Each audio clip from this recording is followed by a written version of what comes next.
Hey, what's up guys? We're talking about Oxford boots. This is one of my favorite styles of boots, so I'm really excited to share this with you. I have two pairs, St. Crispin's and Antonio Meccariello. We'll talk about the style and the aesthetic of each, then we'll go into a little more detail of each pair, kind of what differentiates them. Then we'll go into the actual fit. I'll share some video of me wearing each of the boots, comparing how they fit, as well as how the design plays into that fit. Then we'll cover the shoe trees, the finishing, and the overall execution. Let's start with St. Crispin's. This is a classic U-cap Oxford boot or Adelaide boot. This has a U-cap instead of a straight cap toe, but then it has the Adelaide U-throat going up on the facing with a curved heel cap, heel counter, and that tab that extends all the way up to the pull tab on the top of the boot. This is made out of two materials, Horweenshellcordovan and vintage shrunken calfskin. This pair is made on the Riva last. This does have a modification made to it on the last, and I'll talk about that once we get into the fit. This boot definitely fits the classic definition of kind of the purpose behind an Oxford boot. It's supposed to give you the same style, the same aesthetic, and refined look as wearing a regular Oxford shoe, except you get the benefits of it being a boot. It's a bit more robust, has a double leather sole, and it just provides that additional wear and protection from the elements. For the Meccariello boot, this is the Proteo boot. This is a combination of vintage Peabody kudu and baby box calf, and this couldn't be more different than the other one. And that's completely okay. These are two Oxford boots on the complete opposite ends of the spectrum. The one boot is geared towards more of a classic look. This is more of an urban assault commando style boot, and it really fits that bill. It's got a robust 360-degree Tirolese welt, a huge commando sole, and the texture, as well as the aggressive Chisel 3 last, really fits that overall aesthetic. Just as far as the eyelets, the Meccariello has like 5 eyelets and then 3 speed hooks. The St. Crispin's has 4 speed hooks and 4 eyelets. The one has blind eyelets on the Meccariello. These are all small differences that you're going to see, and these are simply just choices that you can make in the made-to-order process.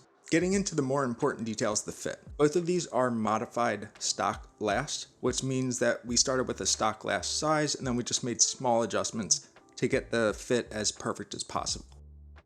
Starting with the Meccariello, this is on the Chisel 3 shape, and we just did a small reduction in the vamp to minimize the volume and make it a really snug and supportive fit.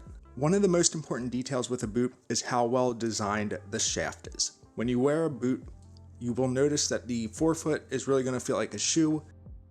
The shaft is really going to dictate like how well does the boot fit, how well are you able to move around in it, and does it feel awkward when you're wearing it for the first couple of weeks. I have to say the Meccariello is designed extremely well. You can see there is a small lacing gap on the Oxford lacing, which is completely expected and intentional.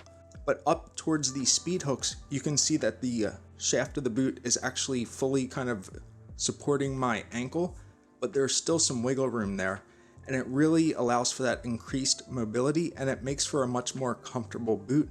It really feels like it's designed for the anatomical shape of your foot. The St. Crispin's is also a modified last, like I mentioned. This actually had some additional room added to the instep, and that's just based on the fit that I've had from St. Crispin's. Now, as you look at the lacing on this, you can see that the Oxford lacing has a small gap that kind of widens all the way up to where the speed hooks are, typically exactly how you would see in an Oxford shoe. The difference here is that it's still very snug around the upper part of my ankle, which most boots are. I think this speaks volumes about the design and the execution of the Meccariello boot, more so than it says anything negative about the St. Crispin's boot. And this is strictly because the St. Crispin's boot is behaving exactly like all the other boots are that I have. A few final things here. Let's start with the shoe trees. So the shoe trees on both pairs are fully lasted shoe trees. For the pairs from St. Crispin's, this is a hinged shoe tree. It's a hollow shoe tree as well.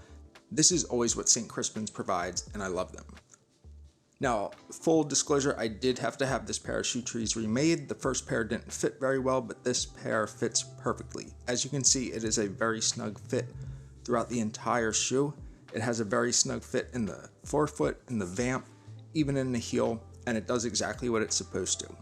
One observation, obviously it's not as snug in the shaft because it's just a shoe height shoe tree.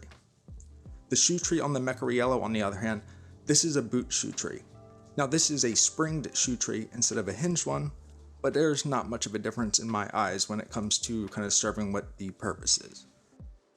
When you see how high up the boot tree extends, it really does kind of demonstrate exactly how much additional support that provides for the boot, but in reality, I'm not sure if that's a huge benefit or not. That said, I really do enjoy having the boot trees for these, and I would definitely get them again if I had the opportunity.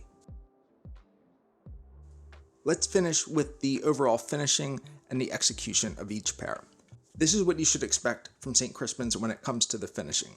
It has a machine stitched outsole, it has a fudge wheel detail around that, and it has a blind waist aesthetic, although it is a pegged waist, not a blind welded waist, which is exactly what St. Crispin's provides, and that's what you should expect. Overall, the actual execution of the finishing and the execution of the boot, I'd say this is probably like medium to high on the side of like what St. Crispin's produces. There were a few nicks and dings here when I got the boots from St. Crispin's, but you can find out more if you want to see the review that I did on these, and I'll link that above. When you compare that to the Meccariello boot, it's somewhat stark, the difference. The Meccariello outsole stitching is so much denser, and I'm not one for kind of bragging about what the stitches per inch are, but it is a noticeable difference. Additionally, when you just look at the overall silhouette of the boot, even though the Meccariello is a much more robust, and it's intended to be a much more robust boot, it still has a more refined shape overall, and when you look at the silhouette of the welt and how it's kind of tapered in at the waist, it just is on kind of a different level than what this St. Crispin's is. And that's okay. No bad dogs here, just simply observations and kind of calling out what it is that I see. So you're probably asking yourself, what's the point of this entire video or this conversation? It's just to demonstrate that Oxford boots can be pretty versatile.